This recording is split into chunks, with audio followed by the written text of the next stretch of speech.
मध्य प्रदेश के पश्चिमी क्षेत्र पर स्थित इंदौर राज्य के सबसे महत्वपूर्ण वाणिज्यिक केंद्रों में से एक है और इसलिए इंदौर को मध्य प्रदेश की कमर्शियल कैपिटल भी कहा जाता है।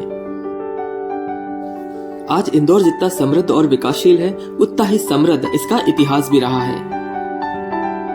इंदौर शहर ने मालवा के जमींदारों से लेकर मुगलों, मराठा संघ के होलकरों, ईस्ट इंडिया कंपनी और ब्रिटिश राज तक के समय को देखा है और इन सब की गवाही देते यहाँ पर आपको कई ऐतिहासिक स्मारक और महल देखने को मिलते हैं। इन्हीं में से एक है लाल बाग पैलेस, जो कि इंदौर के सबसे शानदार महलों में से एक है।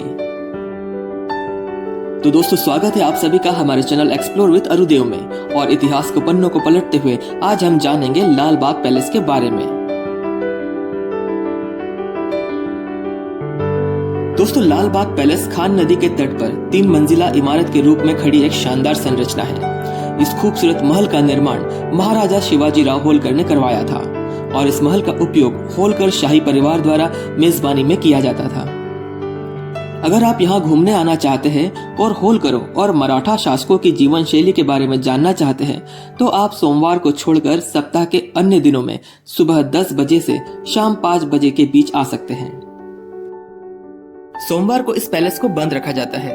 वहीं इस पैलेस को घूमने के लिए फिलहाल प्रवेश शुल्क के रूप में मात्र 20 रुपए प्रति व्यक्ति टिकट रखा गया है, जिसे आप टिकट काउंटर से आसानी से ले सकते हैं। वहीं विदेशी सैलानियों के लिए 400 रुपए प्रति व्यक्ति टिकट रखा गया है। दोस्तों, लाल बाग पैलेस 28 हेक्टेयर क्षेत्र में फैला हुआ है। इसका भूतल का प्रवेश द्वार संगमरमर से बना हुआ है और कई प्रागैतिहासिक कलाकृतियों को प्रदर्शित करता है। लाल बाग पैलेस को भारत का सबसे स्टाइलिश शाही परिसरों में से एक माना जाता है और इस महल का प्रवेश द्वार लंदन में स्थित बकिंघम पैलेस के द्वार की तरह बनाया गया है। यही प्रवेश द्वार इस महल की सबसे बड़ी खासियत भी है। कहा जाता है कि इस प्रवेश द्वार को इंग्लैंड से जहाज के द्वारा मुंबई लाया गया और वहां से सड़क के रास्ते इंदौर लाया गया। यह दरवाजा बीड़ धातु का बना है और पूरे देश में इस गेट की मरम्मत नहीं हो सकती। अगर इसकी मरम्मत करवानी हो तो इसे इंग्लैंड ही ले जाना पड़ेगा।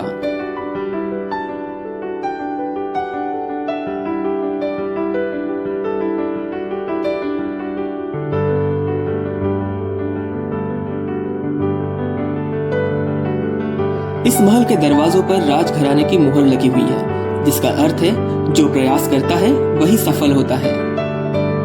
इस महल के निर्माण का मुख्य उद्देश्य राज्य की महत्वपूर्ण हस्तियों की बैठक स्थल बनाना और समारोह को आयोजित कराना था। इस महल में कई शाही स्वागत भी हुए हैं।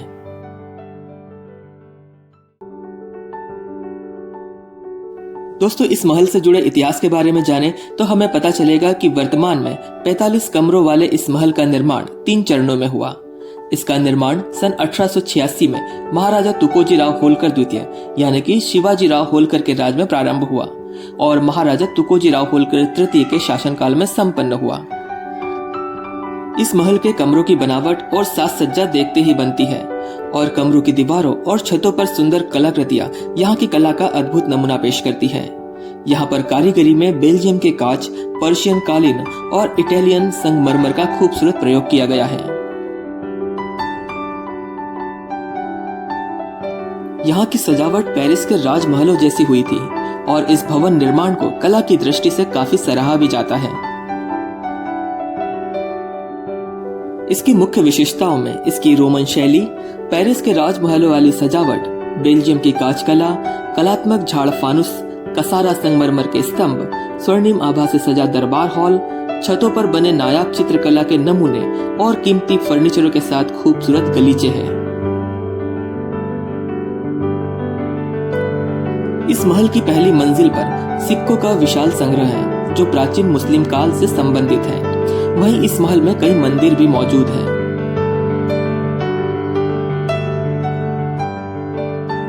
दोस्तों, अब यह महल और इसके कई कमरों को एक संग्रहालय का रूप दे दिया गया है। तो अगर आप एक इतिहास प्रेमी हैं तो लाल बाग पैलेस को जरूर घूमने आए। दोस्तों, इतना सब कुछ जानने के बाद आपके दिमाग में एक क्वेश्चन तो आया ही होगा कि इस महल को लाल बाग पैलेस क्यों कहा जाता है, जबकि यहाँ पर हमें ऐसा कोई बाग या लाल पत्थरों से बनी कोई इमारत देखने को नहीं मिली। तो दोस्तों, आपको बता दें कि इस पैलेस का नाम लाल बाग पैलेस इसलिए पड़ा क्योंकि एक समय में यहाँ पर भारत के सबसे अच्छे गुलाब के बगीचे थे और उनमें से मुख्यतः लाल गुलाब थे। इसी वजह से इसे लाल बाग पैलेस के नाम से जाना जाने लगा।